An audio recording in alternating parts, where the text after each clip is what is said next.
everybody, this is Gayle. Welcome to my channel. It took me a minute to get signed on tonight. I am using a new webcam.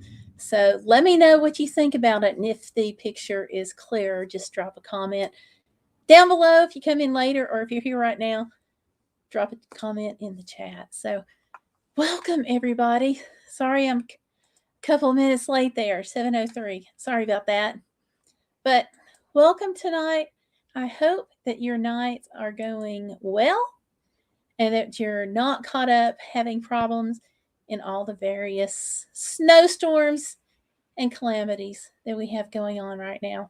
Because it's crazy, isn't it? Every time you turn on the Weather Channel, or every time you just pick up one of those old-fashioned newspapers, you're seeing more and more about bad weather. So I know that a lot of folks that usually watch us are having weather problems. So I am sorry that you guys are going through that, and I hope you're okay. So let me know how you're doing.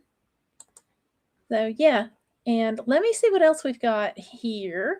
I know we've got some folks in the chat right now, and we have, where'd you go? Hold on, I lost you. Sure, it's not a night. Okay. How do you know if your soap actually stops the stink? Okay, that was my autoplay that I hate.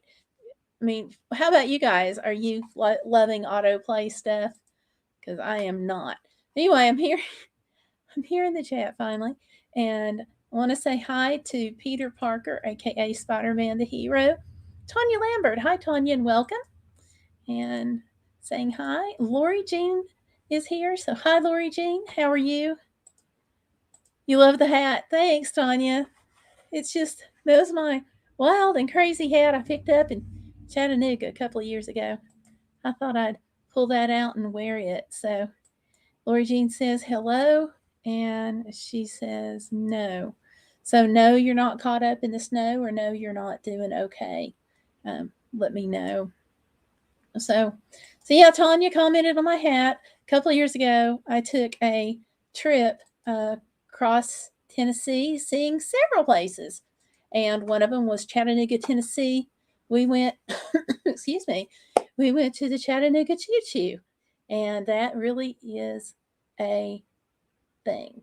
It's the whole depot is now a Holiday Inn, or at least it was at the time. Now, this is at the very start of COVID, so I don't know what's going on now. I'm assuming it's the same thing, but in with the Chattanooga Choo Choo, it's the old depot, and when you walk in, or when you are facing the front of it, over to the left is this row of shops, and that row of shops always calls my name when I'm there. So I have to go in, and if you are ever there, one of the shops is Simply Southern. I'll link that in the description box down below after the live stream. And they have a lot of really neat things. One of them was this hat. So, of course, I had to grab that. Let's see. And Lori says, I'm glad you're breathing well. I'm doing good. Well, I'm glad you're doing good. Yeah, my breathing, it's a lot better. I still get out of breath sometimes, but not like I was. In my previous video, it's the one about them taking the oxygen tanks away, which I was really stoked for. But yeah, I'm still having some problems with being short of breath, and they're not sure how long that's going to continue. But my oxygen sats are staying up 95 and above. Once in a while I hit a 93, but the doctor still says that's okay for this whole post-COVID thing. It's just that we don't want them to go lower, but they're not right now. They're staying up. So the frustrating thing about it is, like, nobody can tell me how long this is all gonna go on. So frustrating, because you don't, like, And somebody suggested I just do a video on like the COVID symptoms I'm still having, and I may do that. But like the latest frustrating thing has been my eyes aren't working like they are supposed to. And granted, I wear glasses anyway, but apparently COVID has kind of accelerated that, I guess you could say. And so I've been having some problems with my vision, and I was blaming it on like being sick and running the high temperature that I had for a while. And then I thought, well, I'm not breathing well, so it must be because my oxygen is not going well. And then it was because, well, maybe my blood sugar was really up, so I started monitoring it better, and it's staying around the 120 mark. So we know it's not that. So I went the other day, and the eye doctor was like, "Yeah, your vision's changed, and we're going to recommend that you get new glasses." So that's what I did, and they should be here. I've got to go back to the eye doctor um, around the first couple of days of March, and hopefully my glasses will be in by then. They're on back order, so who knows? But hopefully they'll be in. And I got them. They're a lot like these, except they're a brighter blue. But y'all will see them anyway. But it's one of those things that's kind of frustrating. And like nobody talks about eye problems post COVID. Like I have not seen anything on it. Nobody's talked about it, and so I was really surprised. But we know it's COVID. And the reason we know it's COVID is because before I got sick with this stuff, I wasn't having any problems with the video editing or reading or anything like that. So here we go, because I was doing like regular videos and stuff into like November and whatnot. And then so after the COVID stuff is when I really start noticing a lot of problems. So that's how I know it's COVID. Anyway, let me go here to the chat, okay? Oh, hey, Busy Lady's in. Hi, Busy. How are you? Antonia says, when I move to Tennessee, I will go there. It's a really, the Chattanooga Choo Choo is a really neat place. Chattanooga itself is a really interesting city. They've done so much to revitalize it over the past like 20 years. It's just not the same place. So even if you were there, like I say, 20 years ago, heck, if you were even there 5 years ago, I mean, it has changed so much. But two things that were really super cool about visiting the city, and I'm going to go back to some other topics here, but two things that are really cool if you ever get to go are, of course, the Choo Choo.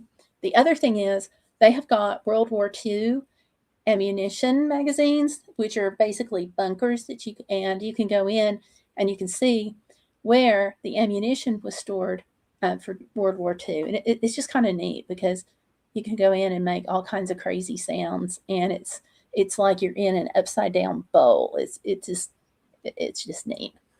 I got a video on that too, I think. Over 50 and Fantabulous is here. Lynn, how are you doing? Is everything going well for you? And Tanya says, I'm glad you're doing better. Thank you. You may hear me occasionally kind of like run out of air for a minute or get a little short winded, so just overlook me there. Busy says, I sound much better, and I'm very glad. Lori says, and both of our eyesights. Yeah, is it? I mean, like, did you hear anything about that? I didn't.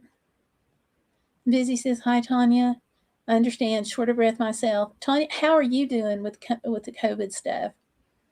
Oh, exactly. Her family members are dealing with it. Lynn, I am so sorry. I hope that they will heal quickly and easily. We will put that on my prayer list.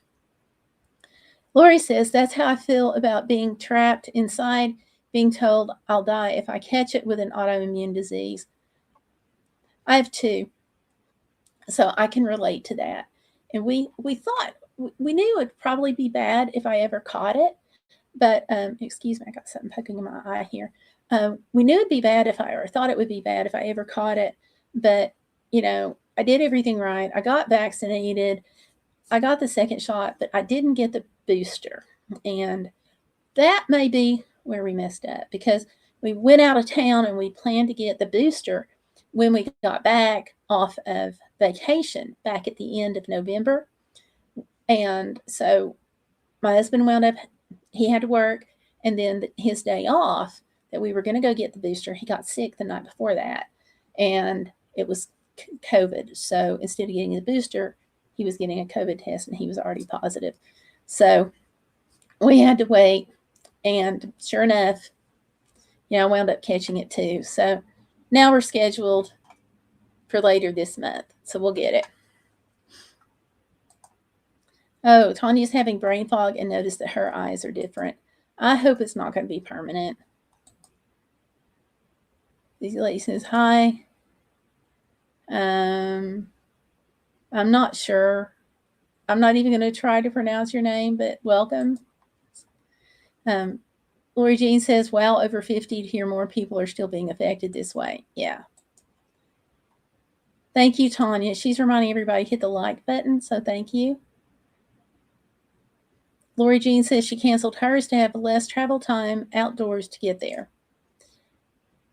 Been 4 days. I'm sorry. I really hope they're going to be well. Nope, just you and me today. Okay. Family member, sorry, over 50. Sorry to hear about the eye issue. I'm doing okay. I'm glad you're doing okay. Yeah, really, the eye issue really threw me. I'm honestly too scared to travel until COVID is gone. Hopefully it won't be around that much longer. Hopefully. And definitely do pray for her family. Omicron is like everybody, and I'm going to go on my pet peeve for a minute here, but like everybody says Omicron, oh, it's milder and you're going to catch it easier, but it's a lot milder and people aren't getting sick as long and the symptoms aren't as bad. But you got to think, you're comparing that to the Delta variant. Now, how bad was the Delta variant, So even if Omicron is less bad, you've still got a big range of less bad to go through. So, yeah, scary stuff. First time from you as well, but my dog has been open about other things that I haven't heard involving traveling. And you do have to be careful with travel.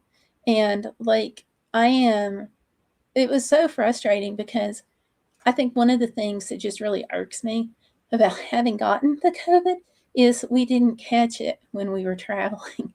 We caught it after we got back from traveling. So maybe I should have stayed on vacation longer. But for vacation, we went to the beach, and there was with it being at the end of November, over the coast of North Carolina, there's just like nobody there at the beach. And we were in the RV. So we took our own food. We stayed in the RV until we went back to Tennessee to meet with Stellar Piper and her husband.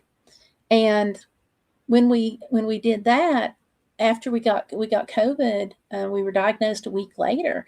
And so my first thought was, oh my gosh, they either got sick too, or they were already sick. So we called them immediately and said, go get tested. So they went and had both the short test and the PCR test that takes longer, and they were all negative. But we got back on Saturday. On Monday or Tuesday, my husband comes home and he's like, this guy just came into my office today and he was kind of sick. He was like sneezing and coughing. And of course, your heart just kind of stops. But Omicron wasn't really a thing then. It hadn't started spreading. And so it didn't match the symptoms that we were hearing about or the symptoms that I could find online. So sneezing and stuff just was not listed. Now it is. Now you can find that listed everywhere. So sneezing, coughing, upper respiratory, all that stuff. So we're pretty sure we know where he caught it. And then, of course, I caught it from him. And a week after he was diagnosed, that's when I was diagnosed. But even when I went in and I was diagnosed, I thought I had asthma issues. I didn't know it was COVID because, like I said, the Omicron symptoms, they weren't really out there yet. Excuse me, I'm trying not to cough.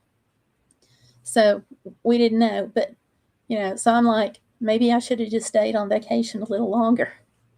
It would have been a lot more fun anyway. So, yeah. So a little crazy. And first time with from you as well. Okay, gotcha. I'm going back here.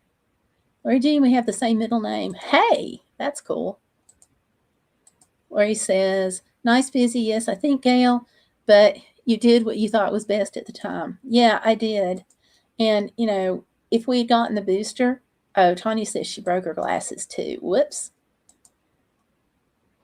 Especially if press say it's milder and doctors in the press.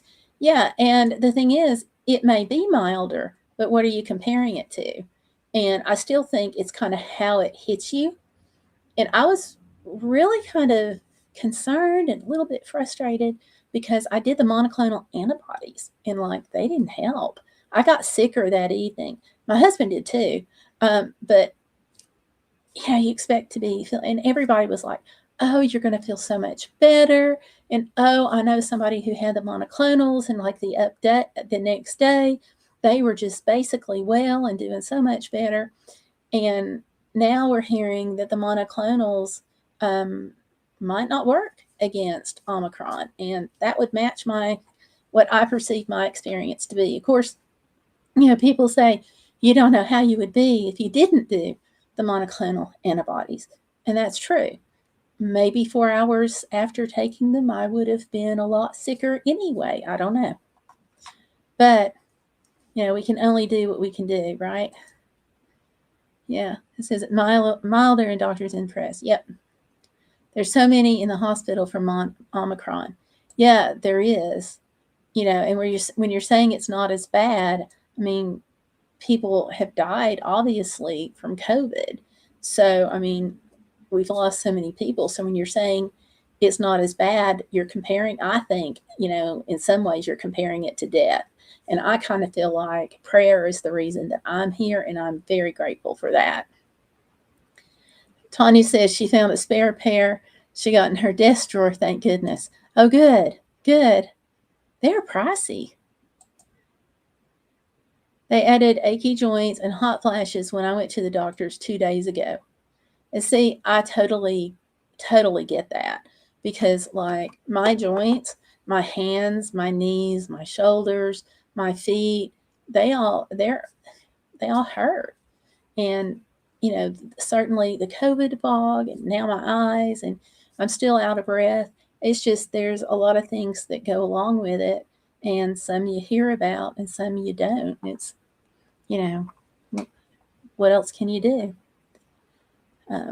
But yeah, I did have. I've got 2 autoimmune disorders, so that probably obviously didn't help. But the other thing, and one of my YouTube watchers pointed this out, and so I'm really, really glad to have you all, because when we share information, it really helps. And this YouTube watcher said, hey, you were in a COVID crock pot. He pointed out that my husband had a one-off exposure and he caught it. So, but when he came home, there's several days before he started getting symptoms. And I mean, I was with him all the time. And when he first started getting sick, the symptoms didn't match. So we didn't expect COVID. But by the early, well, I won't say early, but by late morning, we pretty much did suspect COVID and went over and got a test. But during all that time, that whole week, or basically a week, I was with him and I was having the continual exposure. So that had not clicked in with me, but the YouTube watcher called it a COVID crock pot, and that sounds about right. Yeah. And it was not what I expected. Everybody told me, oh, you'll do the monoclonals and you'll be fine. And there was this whole big ordeal about getting the monoclonals at the time. And so, yeah. They need to assist the vulnerable with their needs to lessen the travel. Yeah, I think so. So glad, Tanya. I know, sweetie. Oh, geez. Yep, I hear you with the autoimmune. Yeah. And Tanya said, and I got the antibodies quicker. which is good. I'm really glad that you did, because with me, I wound up getting them quicker than some people, but just because I got lucky. I mean, I'm very fortunate, because I didn't get called from two places until the following week. So, I'm glad you got it quicker. It's not good there any of us get COVID, but at least you helped me, so thank you. Well, I don't know how I helped, but I'm glad I did. I'm glad somebody got some benefit out of my whole long experience here. I'm happy for you, Tanya. Did they work? And oh, Gayle has been so helpful. I won't be as scared. Well, thank you. Do take it seriously, though, because it is scary stuff. And December 9 is when I was diagnosed. So I'm going on to this December, January, so 2 months already. So, and really, really tired, really tired. And like sometimes my brain just shuts down, and it's like you can feel it going through the sludge, and you can just feel it slowing down. It's the strangest thing. So, and Tanya says, not at first. It took longer for them to work. I kept, passing out when I stood up and walked. Wow. And see, there was a lady who, when I took the monoclonals, they actually had to stop her and take her to the emergency department, which, having it in the hospital there, the emergency department was right next door to where they were administering monoclonals. Or you're a sweetheart. Thank you. Yeah. The fatigue is such a big problem. Yeah, it is. I had to go out of town to go to the eye doctor, because the eye doctor is like 3 hours away from where I live. And I slept, my husband will tell you, I slept all the way down there. I slept all the way back and went to bed at the regular time and still slept 12 hours. I mean, the whole trip just wore me out. But hopefully, I am walking more, and that seems to be making a difference. And now, lower your expectations. When I say I'm walking more, I'm not going out and walking 2 or 3 miles. I'm walking like a few minutes, like up to 5 minutes in the house, and then I have to stop. And I have to kind of catch my breath, and then I can walk, a little while later. I'll come back and I'll walk 5 more minutes. But it's better than what I could do like even a month ago and even 6 weeks ago. So it's helping, but it's still, I get really tired. But it seems to be helping with the breathing. So, yeah. And Lori Jean says, I get that, but my doctor said my effects are from fighting it off because my autoimmune is attacking my body more. Yeah, and that's scary when that happens. When you get an autoimmune, it's scary just to have it. But when it starts acting up more, and like this time of year with the COVID going on, I think it just adds to the scare factor. But I know with me, I'm just like, my big thing is, how do I integrate my symptoms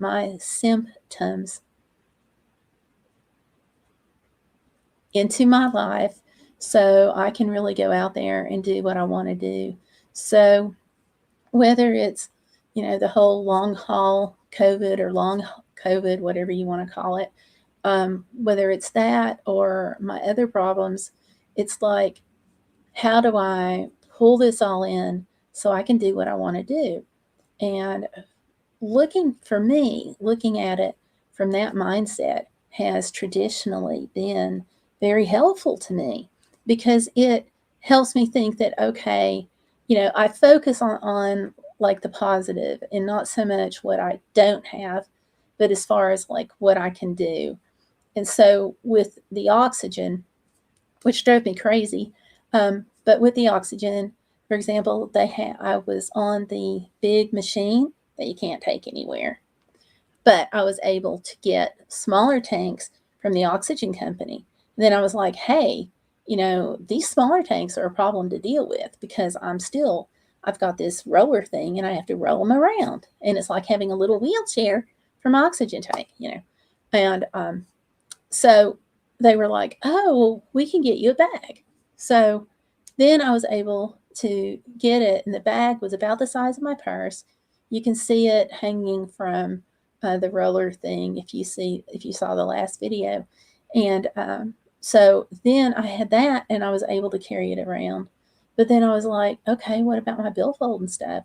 So I was able to connive away and figure out a way where I could just put my billfold in with my my oxygen in the little tank there.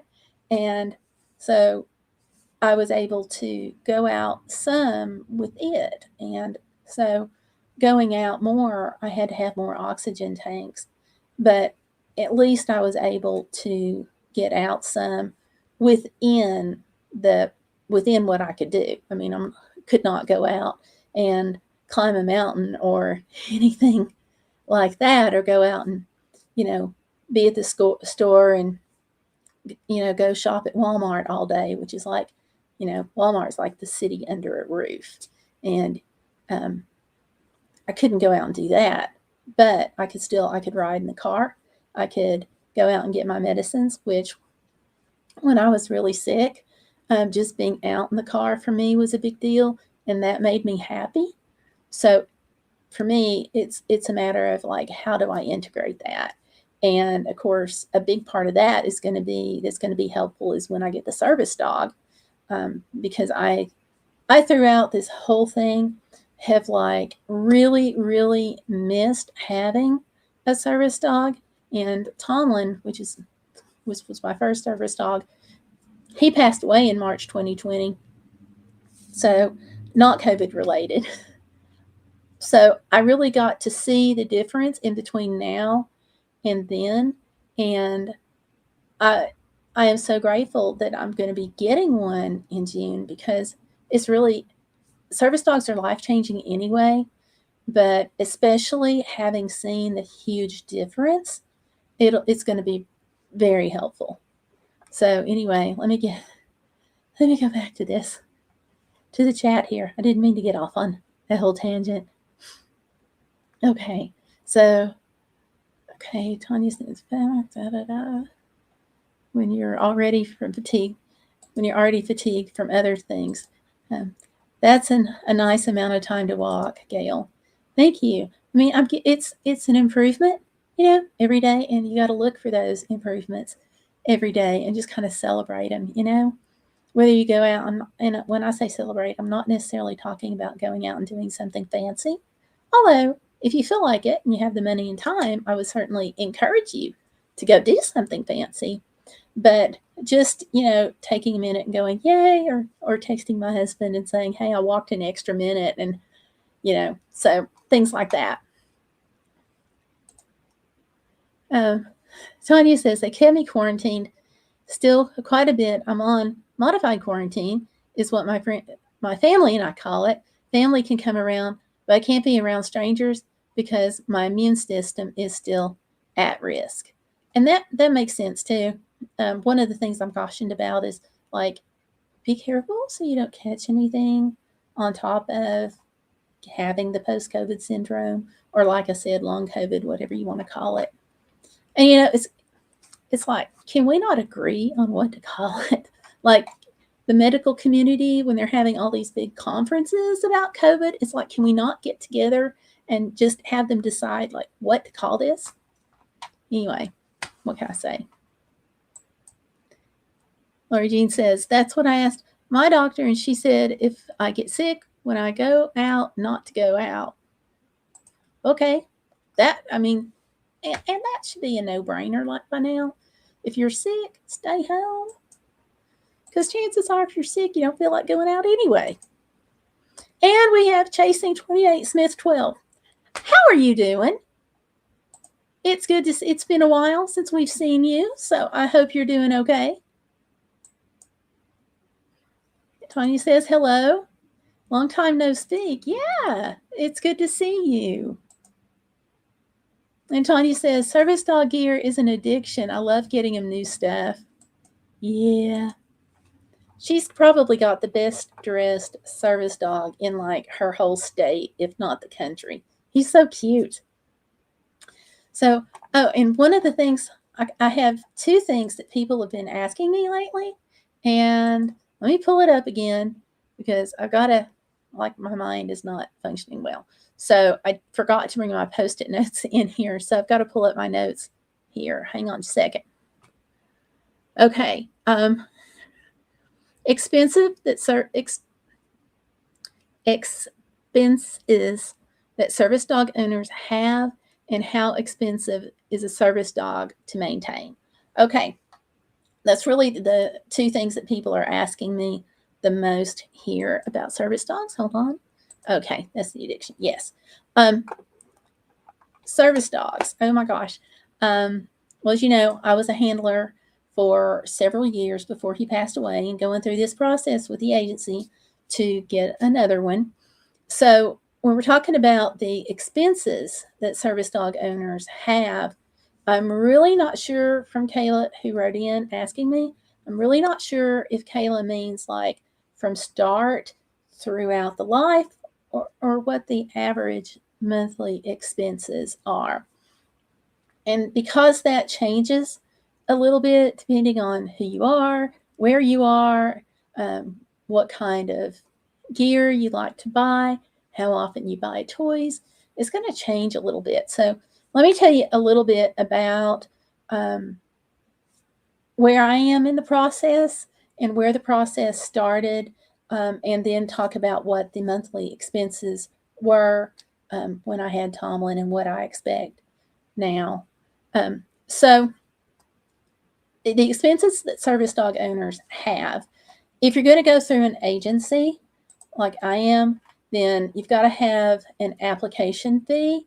But in reality, it really starts even before that, because you need to have a conversation with your doctor and make sure that he or she will write the prescription for the service dog, or a letter, so you can take it to the agencies where you're applying. So you've got to do that first. And then most agencies that I looked at anyway, and y'all who have service dogs, toss it in the chat room on the live stream to tell me if you have a different experience. But the agencies I've looked at have all had an application fee, and that ranged anywhere from $50 to $150. So you have that, and then you have the cost for the dog, and that varies. I mean, yes, you can go to a pound and you can pick out a dog and you can train it and hope it passes the test that they're supposed to, which you've got a 50% washout rate on that. So, you have, you have 50% on the washout rate there. So you hope it works. But you still have costs associated with adoption and spaying or neutering, and you have that. With an agency, they take care of all of that, so you don't have to worry about it. And so my dog from the agency is $5,000, which is a really, really, really good price. When I looked around about possibly going to the shelter and testing the dogs for the personalities to see if they possibly can be trained, there's a bunch of tests that the dogs have to go through. When I looked at doing it that way and then going to local trainers to get the training that the service dog needed, or the dog needed to become a service dog, then those costs were about the same, except it was going to take tons of energy and tons of time and lots of gas back and forth to the trainers. And so it was actually going to be a little bit more expensive. Plus, like I said, the time element. So you've got to factor in all of that. And then after you do that, your next expenses involve like the specialized gear. I mean, Tanya got me a Martindale collar that I have to have. And then you've got the special leashes and special harnesses. Chances are you're going to want a hands-free leash. So you've got all of that gear, and that's kind of an ongoing expense because gear wears out. It has to be replaced.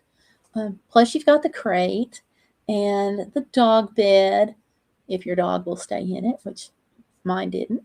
Mine thought his bed was with me wherever I was. So I was really fortunate, I guess, to have a double bed that my dog allowed me to sleep in with him. So let me go here right quick. Tanya was saying service dog years and addiction. Oh, and she says boots are a continual experience. Oh, yeah. Tomlin wasn't as bad as some dogs. I will say that. But they are. Tanya says sweaters for winter, leashes, martingale, vest, patches. And there's expenses mentally. You can handle total strangers coming up to you to talk about your dog. If you can't handle that, then it's not right. That's true. And yes, there are fees for the application, the trip to get the dog, and food for the trip. Yeah, we didn't even mention the trip yet. Busy's asking any new updates. And yeah, the big updates is I still have to finish paying them off. I've got a little over $400 for that. And so we're getting there. But I have gotten dates for June. And so I will be spending 10 days in Kansas for service dog training. So, yay, doggy boot camp.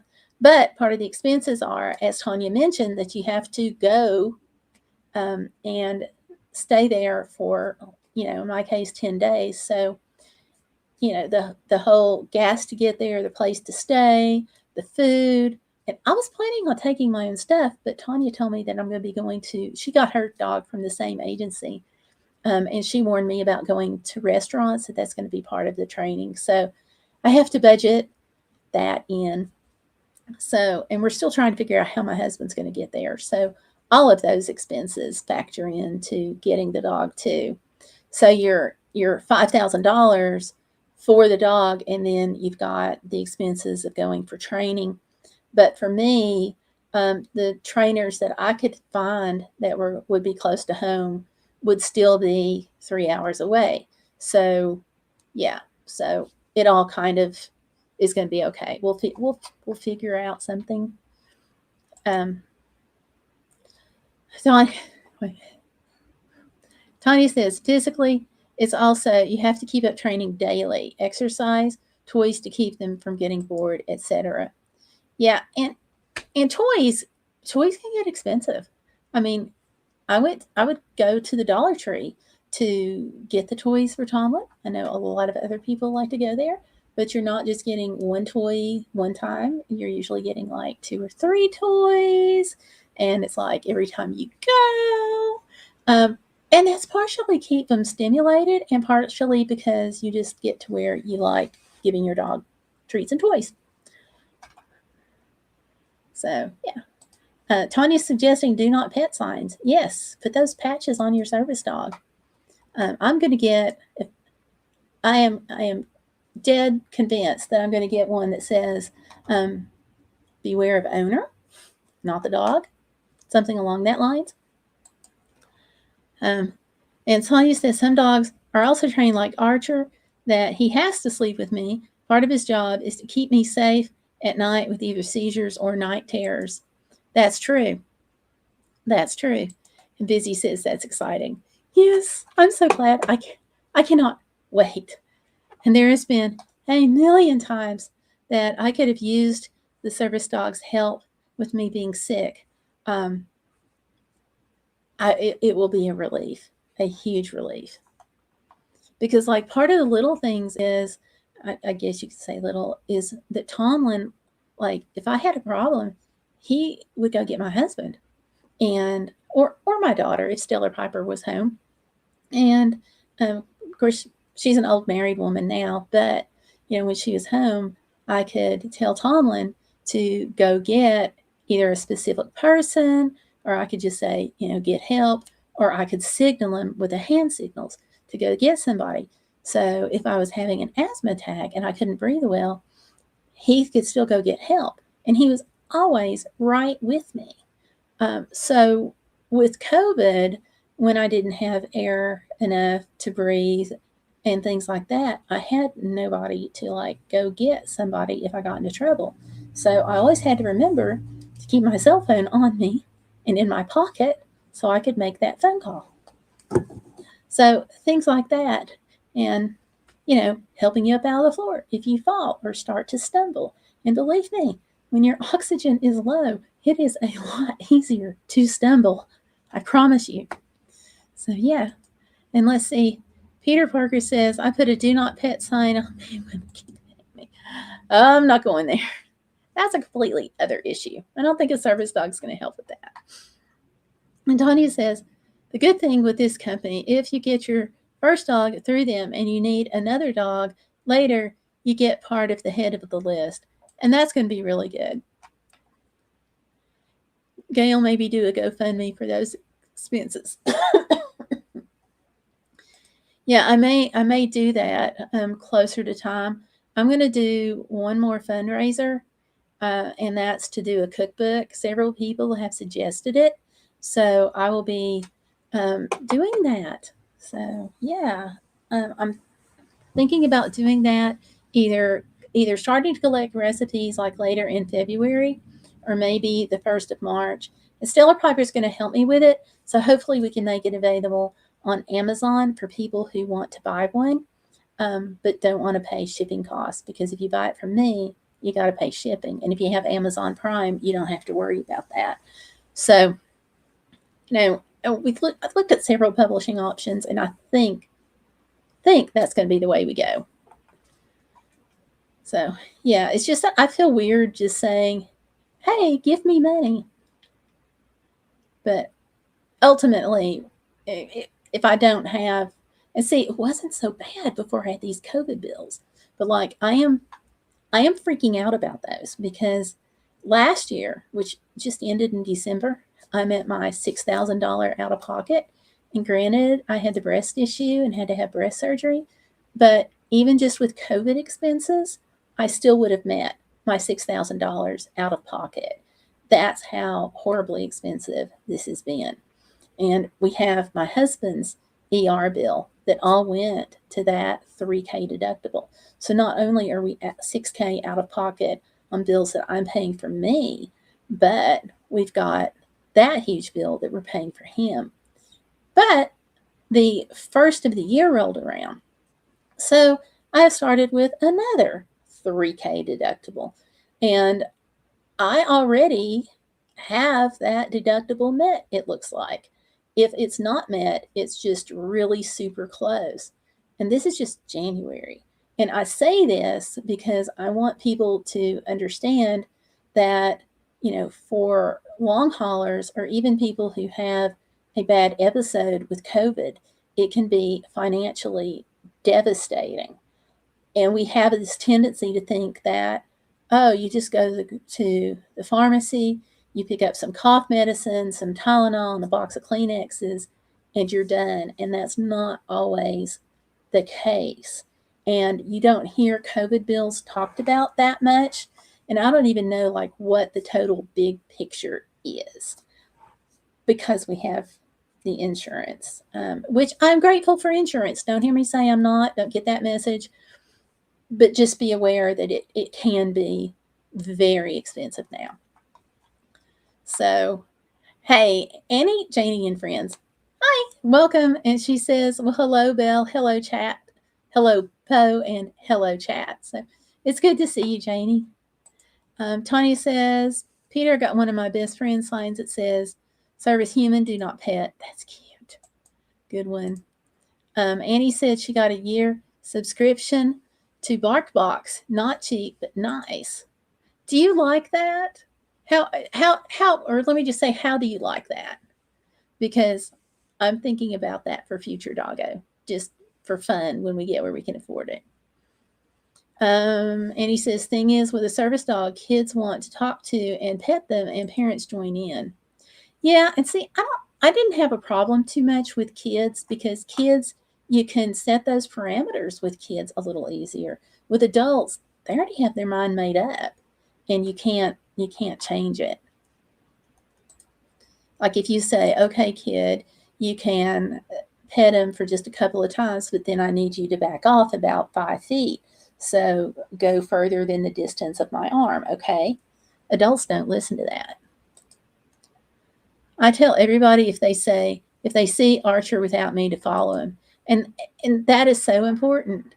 It's like this constant education that we have to be doing, but we're getting there. Yes, Annie, I've had a problem with that. Most people understand. A cookbook sounds great. Okay, now, Busy, I know you've got some great recipes, so I hope you're going to put one or two in. And then at Annie saying at Tanya, yes, they understand once corrected and people are nice about it. Yes, my jewelry is still up. I actually have heart jewelry up for Valentine's Day, and I've got some Easter things up and some St. Patrick's Day up. So, yes, I do. Thank you for mentioning that. I understand the hesitation with GoFundMe, last resort maybe. Yeah, and I may have to do it. We hadn't really planned on having to do it, but we now have all these other bills. So, yeah. I lost my job and refused to ask for help. Busy, I'm so sorry. I'm so sorry. Hit that like button for our hostess. Yes. Thanks, but it's all good. I wanted to leave anyway. Super stressful. Okay. Well, if that's the case, then I guess I should say congratulations. I don't know what to say. And Tony says her dogs like it, but it was expensive. Gotcha. Annie says if your dog plays with toys, Bark Box is nice, and each month has a theme. Now that sounds cute. Sure, I'd love to give a few recipes. Yay! Thank you. I will be hollering at you. I'm going to post in the group when I'm ready to take recipes. I want to try to get my brain more into gear, and I'm hoping that a couple of more weeks will help that. So that's kind of because I don't want somebody to send me the recipe and to leave it out of the book if I can avoid it. So yeah, I'm going to kind of wait till my brain comes back into play a little more. I hope it does anyway. If not, Stellar Piper is going to really have to help me a lot. Let's see. And Busy says, it's okay. I can do shipped orders and be fine. Okay, good. And Tanya says she can submit some recipes as well. Hold on a second. My hat is still, I've got hair going in my eyes. So, okay, sorry about that. My issue is I just wing my recipes, LOL. So I'll have to do some measurements.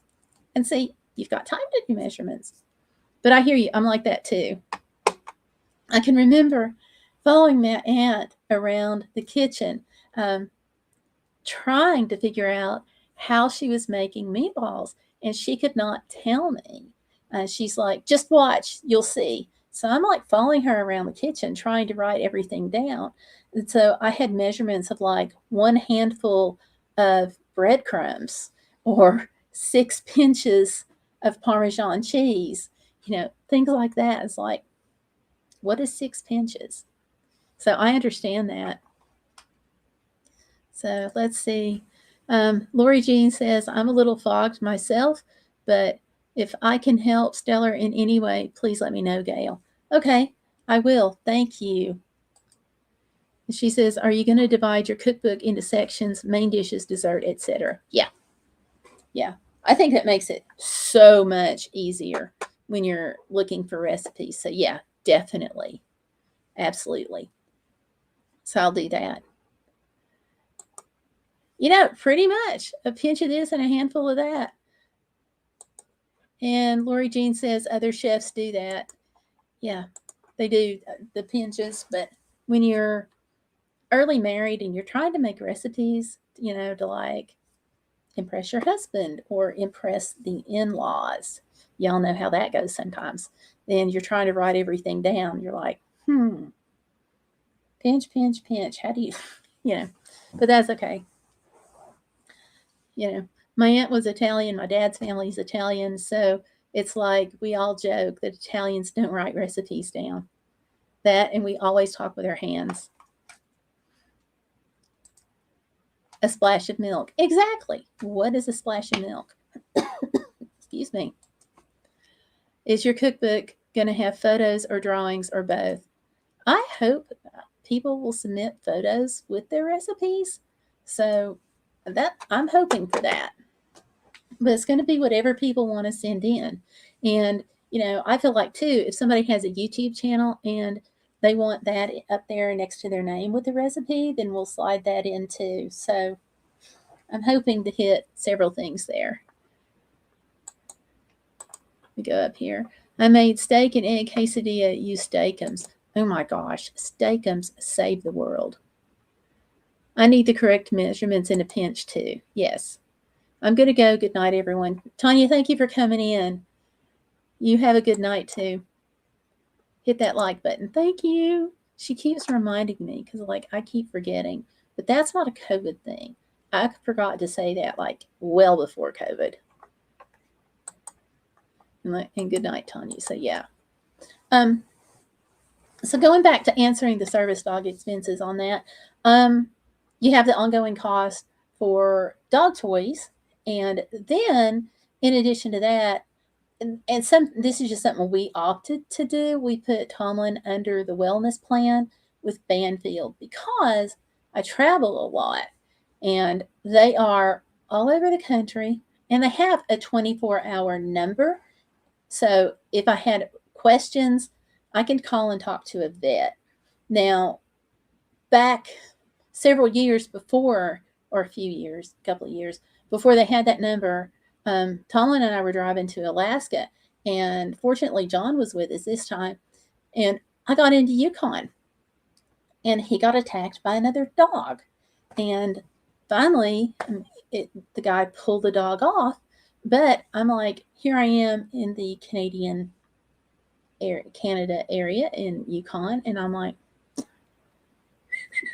who do I call? Do I go to a vet, try to find one local, or what do I do? So, fortunately, we could contact our veterinarian that we had, and I was like, you got to help me figure this out. And she's like, okay, what's wrong? But I called my younger daughter first because she did a semester in vet school and she worked as a vet tech for several years. And I'm like, help. And I'm like sobbing. And she's like, of course, first words out of her mouth is, calm down, Mom. And so, yeah, but we got it figured out. And so now they just have that number and I can call and I don't have to worry about if I can find my vet's cell phone number and if I can get in touch with her, if I can get in touch with my daughter. It's just call it and boom, you're there. So that's really helpful. But that was they've got different levels, and he was on the $40 a month plan, which covered some x-rays, some blood work, some cleanings, unlimited vet exams as far as your basic vet visit. I never had to worry about that. So if I was in and I just had been concerned about something, I could take him in and I wouldn't have to pay that. I didn't have that problem, but it was there if I needed it. So we put him under that. And then, you've got your regular dog food that you've got to do, your shots, the rabies shots that are required. You're going to want heartworm medicine for any dog, flea and tick preventative for any dog. So you've got all of those expenses too. So after you get the dog, you've got pretty much the same expenses that any other pet owner has, if that helps. So, okay, so let me go into this. Tanya says you could find a recipe for homemade dog treats, 1 or 2, and put those in the back of the cookbook. Yeah, I've got no problems doing a pet section in the cookbook. So if you've got some stuff you want to send in, go for it. Just give me a couple of weeks to try to get my brain on track.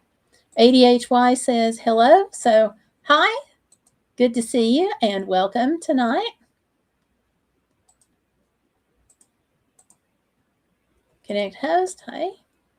Annie says, yes, please, thinking about putting a dog food section in your cookbook with a few pictures of your service dog.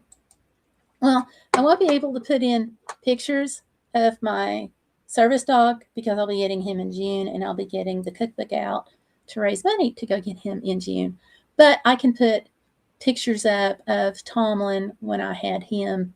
I've got some videos on some of the things he did to help me. They're all, I think I have a service dog playlist. Pretty sure I do. So, yeah. Gayle says, I messaged you a picture of the quesadilla. I can make them much more attractive. I threw these together fast. Okay, that'll be up to you. Whatever picture that you want to send in is great. Yeah. But steakums are great. We use those for fajitas when it's when I don't want to cut that meat myself. We use the steakums, and they're flavored, so they actually make a pretty good fajita. But so thank you. So anyway, that's some of the expenses that service dog owners have. And the other part of the question is, which I think I kind of just answered, how expensive is a service dog to maintain?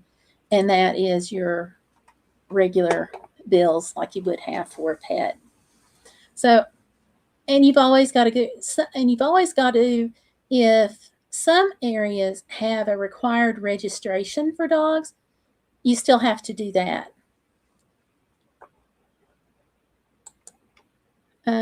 Okay, fajitas sound good. Oh, they were good. When do you want cookbook entries by Gayle? I will, let me just give my brain a couple of weeks to kind of like get back with the program here, if it will, a little more. And I was thinking about starting to take them like later on in February and then collecting like through mid-March, maybe toward the end of March. So and a part of why I'm not really sure on how long I'm going to take them is because I have to get with Stellar Piper and see if when Stellar's schedule will allow her to help me the most, because she's got 2 jobs. So, yeah. I mean, Gayle, sorry. Oh, no problem. Don't worry. You know. Oh, honey, bless you with what you're going through. It was really, it took me, I guess Mom's birthday hit me even, I know it hit me a year, but I want to say even 2 years after she passed away. It was just like stick a knife in me and twist. But the first year was horrible. The second year was a little better. Third year it was a little better than that. But I tried to do something to like dedicate that day to my mom, whether it's just like lighting a little candle or doing something like that, just to kind of recognize her a little bit for the day. And that seems to help. I'm going to second Annie's thing in there, and definitely hugs. This is year 3. Wow. It doesn't seem like it's been that long. So, yeah. And if you need to talk, message me on Facebook. I think you've got my number if you do use it, but I'll tell you, Facebook is a lot better way to get in touch with me than by my phone, because part of the time I can't find my phone. So if you Facebook me, that's better. Yes, I will get flowers, I think. Yeah, just that may help. So, Busy, you're welcome. You're welcome. I know it's a hard time, but I know that you'll get through it. You're strong and you are brave, and you will get through this. Okay.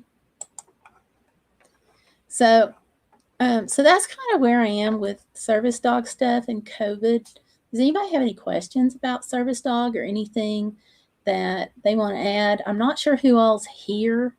I know we had somebody else pop in that had a service dog in addition to Tanya. So if you've got anything you want to add or pop in, and if you should happen to see this stream later, go ahead and leave a comment if you've got anything to say about service dogs, COVID, or anything else. One day at a time. Yes, ma'am. And that's all we can do about anything. One day at a time, one foot in front of us at a time. I cannot wait to see your new dog.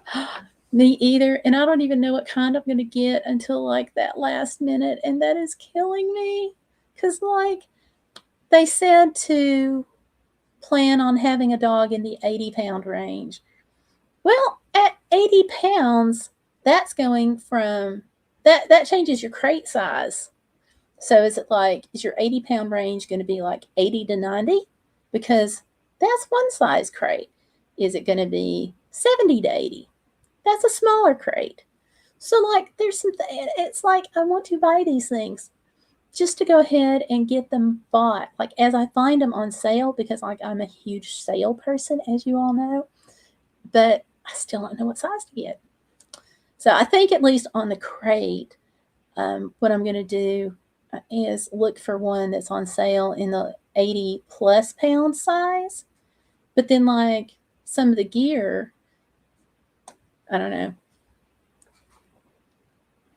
I hope so. You know, and that's like one of my concerns is like, what if the dog looks at me and then hates me? Or what if I look at the dog and I think, oh, this isn't going to work? Because some dog personalities fit people better than others. It's just like people fitting people more than others. If you're a couch potato and you're paired with an Australian Shepherd, that's not going to work because Australian Shepherds are really high energy dogs. And I'm not saying I'm getting a Shepherd. I'm just saying, for example, the 3 breeds that they said that they're using for this class mostly, and again, I don't know what mostly means, but most of them are Labradoodles,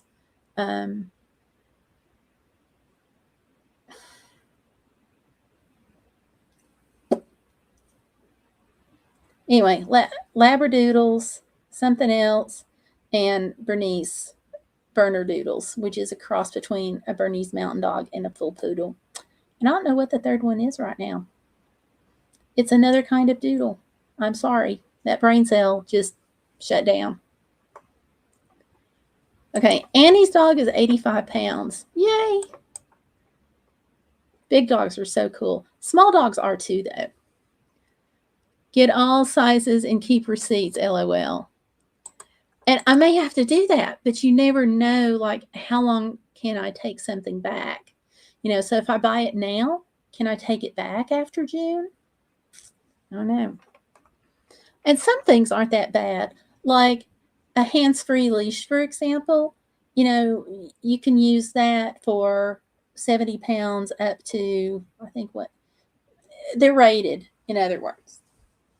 So, but you can, you're, why is my brain not functioning right now?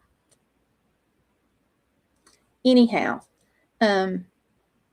your leash will work for lower. So, like, if I get a leash for a 90-pound dog, then I know I'm covered for like up to 90 pounds. So, a large dog going to a little bit larger dog, but not necessarily working for an extra large.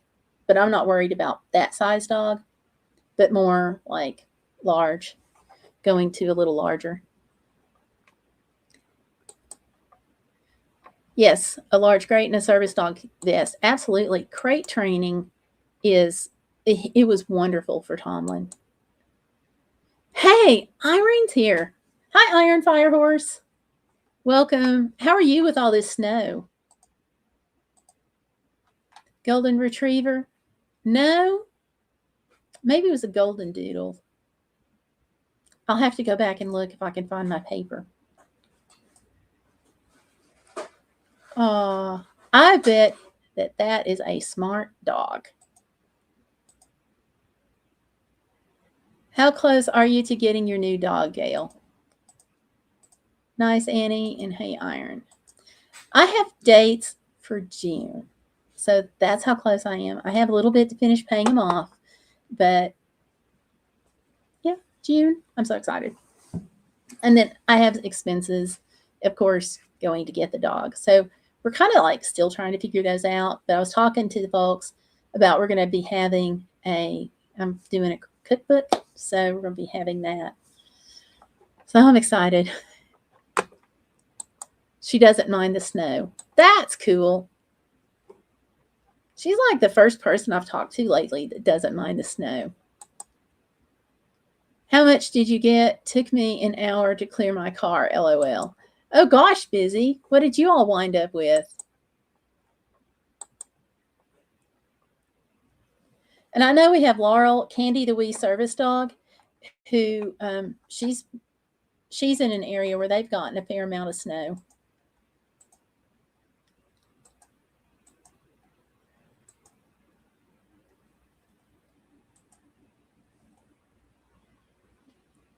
Yeah.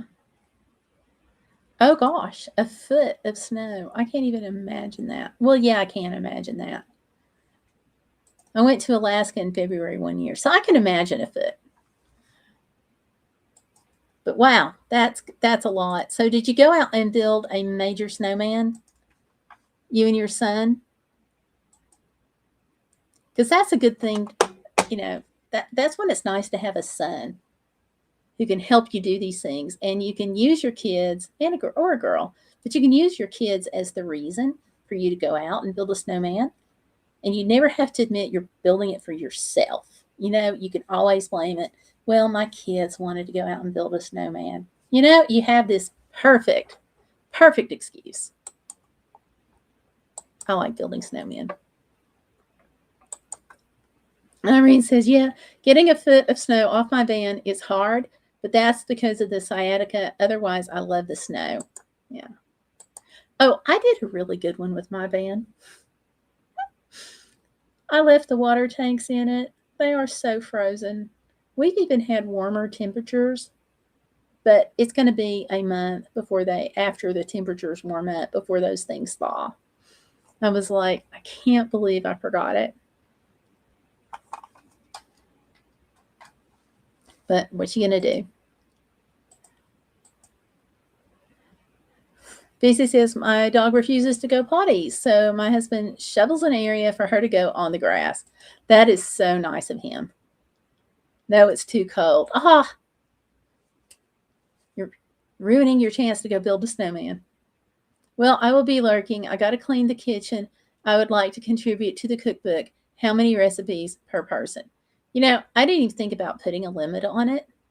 I have no clue. Like, I didn't. Yeah, I don't know.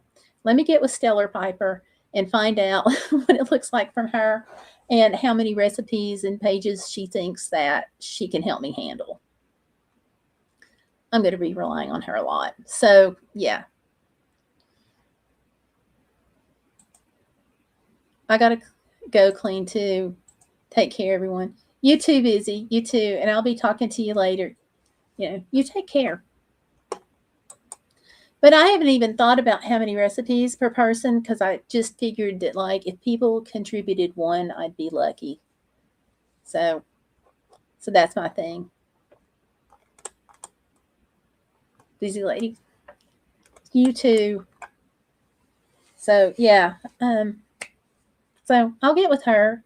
I was thinking like maybe 40 or 50 pages. So that'd be what, 40 or 50 recipes, I guess. But I don't know. If somebody wants to contribute more than one, I am certainly up for that. Okay, sounds good. Take care. Take care, you too. So I'm going to go here. It's 8:11, so I usually keep it to an hour for you guys. But I want to thank everybody for coming in tonight and for following on my journey through this whole COVID madness stuff and through the service dog and everything, because you all rock. And just want to say, we're always about the hashtag be Bodacious, which means you're not going to let life get in the way of living. You got to figure out how to integrate it, like I was talking about earlier. And Irene says, I'm taking a break from cleaning right now, but I'll hang out for a little bit. Well, I appreciate it, but I'm going to go ahead and break off the live stream because we've been at it for over an hour, and I can kind of feel myself running out of oxygen and my brain shutting down some. So we'll see which happens first. Okay, I was really late to the party this time. Irene, I'm just glad you came to the party. Okay? I'm just always glad to see you, and I'm always glad you're here. So, yeah, don't worry about being late. We're just glad to have you. So y'all take care and have a good night. You take care, Irene, and I will see you all a couple of videos this week and then on Saturday. And if you haven't gotten a chance to see the video where they're taking my oxygen tanks away, go watch that because it was a really good moment for me. Okay, thanks. Y'all take care though, and I will see you next week. Iron, it was good seeing you too. Y'all take care. Good night.